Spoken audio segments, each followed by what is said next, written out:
New York সিটির মেয়রের নতুন উদ্যোগে বিশ্বকাপ উন্মাদনায় যোগ হয়েছে ভিন্ন মাত্রা। মাত্র $50 বিশ্বকাপের টিকিট পাওয়ার সুযোগ তৈরি হওয়ায় উচ্ছ্বাসিত সাধারণ নিউ ইয়র্করা। অনেকেই বলছেন দিন দিন বিশ্বকাপ যেন সাধারণ মানুষের নাগালের বাইরে চলে যাচ্ছে।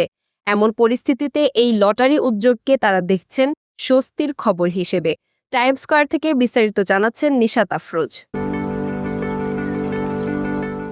ফিফা বিশ্বকাপকে সামনে রেখে নিউ ইয়র্ক সিটি প্রশাসন ঘোষণা দিয়েছে বিশেষ ডিসকাউন্ট লটারির। এই উদ্যোগের আওতায় শহরের বাসিন্দাদের জন্য বরাদ্দ রাখা হয়েছে 1000 বিশ্বকাপ টিকিট, যার প্রতিটির মূল্য মাত্র $50। এই টিকিটগুলো ব্যবহার করা যাবে নিউ ইয়র্ক ও নিউ জার্সিতে অনুষ্ঠিত 5টি গ্রুপ পর্বের ম্যাচ এবং 2টি নকআউট ম্যাচে।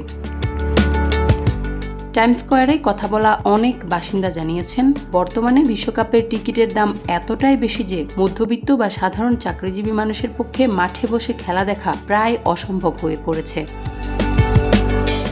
নিউ ইয়র্কের এক বাসিন্দা বলেন, একজন সত্যিকারের ফুটবল সমর্থক হিসেবে তিনি এই লটারিতে জয়ের আশা করছেন। তার মতে এই উদ্যোগ সাধারণ মানুষের জন্য বড় সুযোগ তৈরি করেছে। অপর আরেক বাসিন্দা জানান, তিনি এই পরিকল্পনায় ভীষণ উচ্ছ্বসিত। টিকিট পেলে সরাসরি মাঠে গিয়ে বিশ্বকাপের আবহ উপভোগ করতে চান তিনি।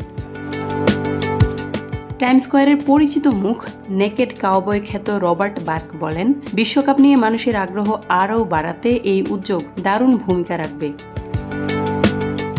অনেক নিউ ইয়র্কারই মনে করছেন, বড় বড় আন্তর্জাতিক ক্রীড়া আসরগুলো ক্রমেই সাধারণ মানুষের নাগালের বাইরে চলে যাচ্ছে, আর তাই এই উদ্যোগ অন্তত কিছু ফুটবল প্রেমীকে মাঠে বসে খেলা দেখার স্বপ্ন পূরণের সুযোগ করে দেবে। নিউ ইয়র্ক সিটি প্রশাসন জানিয়েছে, আগামী 25 মে সকাল 10টা থেকে শুরু হবে এই লটারির আবেদন প্রক্রিয়া। শহরের বাসিন্দারা প্রতিদিন একবার করে আবেদন করতে পারবেন এবং প্রতিদিন সর্বোচ্চ 50,000 আবেদন গ্রহণ করা হবে। আগামী 3রা জুন ঘোষণা করা হবে বিজয়ীদের নাম। নির্বাচিতরা সর্বোচ্চ 2টি টিকিট কেনার সুযোগ পাবেন। এছাড়া ম্যাচ দেখতে যাওয়া দর্শকদের জন্য বিনামূল্যে বাস সার্ভিসও চালু করবে নিউ ইয়র্ক সিটি প্রশাসন।